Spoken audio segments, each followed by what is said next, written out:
Hi guys, hope you all are fine and home quarantined. I am Shanpreet kaur. Today, we all are locked down in our homes because of coronavirus, but study never leave us alone. And this is because it is very important in our life.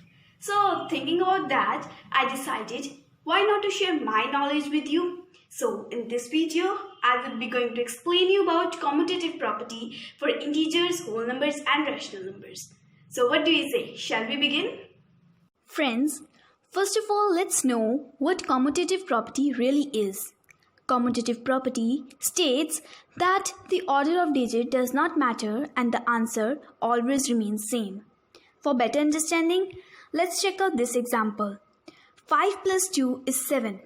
2 plus 5 is also 7, which means both are equal even if we have changed the position of the digits. This is what commutative property is. I have heard from many of you guys that you're a bit confused between whole numbers, rational numbers and integers. So let's get started with them only. All natural numbers including 0 are called whole numbers. For example, 0, 1, 2, 3, 4 and 5. Integers. An integer is a whole number that can be positive, negative or 0. For example, -5, 8, -27 and many other. Rational numbers.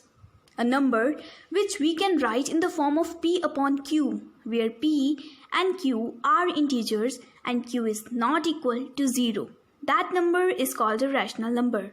For example, 5 upon 3, 4 upon 2 and 5. 5 is also a rational number because we can write it as 5 upon 1.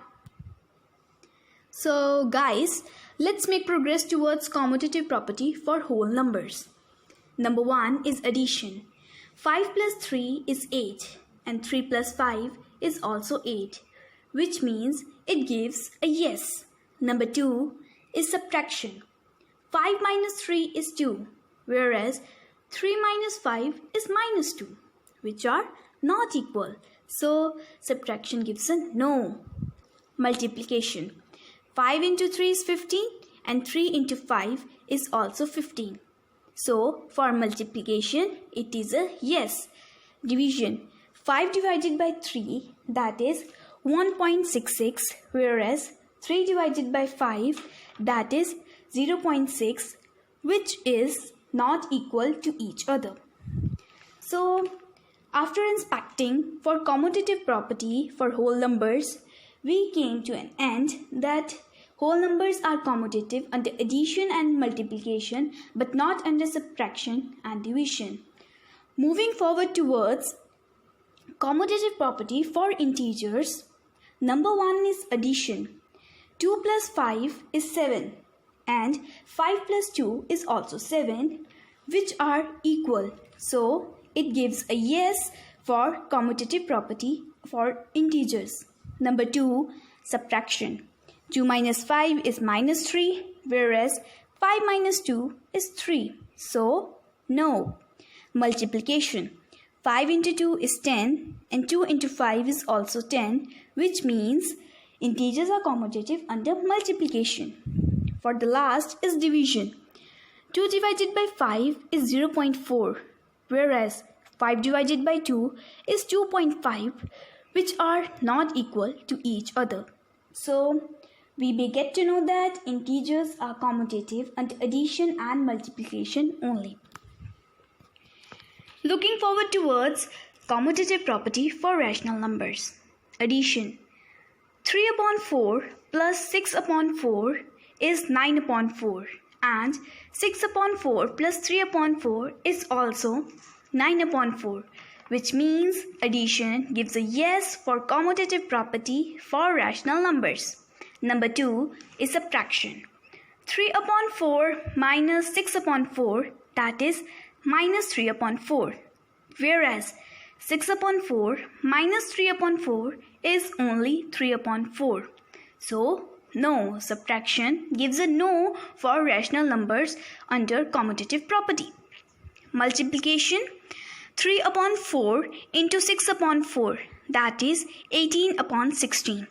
whereas 6 upon 4 into 3 upon 4, that is also 18 upon 16. If we cut them into their simplest form, we get 9 by 8, which means both are equal. For the last is division. 3 upon 4 divided by 6 upon 4, that is 1 upon 2. And 6 upon 4 divided by 3 upon 4, that is 2 upon 1. It means that if we change the positions in the division, then we get different answer. So we have surveyed the commutative property for rational numbers and concluded that rational numbers are commutative under addition and multiplication, but not under subtraction and division. So now guys, let's get a quick synopsis of what we have learned. Whole numbers are commutative under addition and multiplication, but not under subtraction and division. Integers are commutative under addition and multiplication. Rational numbers are commutative under the addition and multiplication, but not under subtraction and division. Guys, I think it's easy for you to learn about commutative property because all the three numbers are commutative for addition and multiplication only. It seems funny. Guys or friends, at last I would like to say that thanks for watching my video and stay home, stay safe, take care.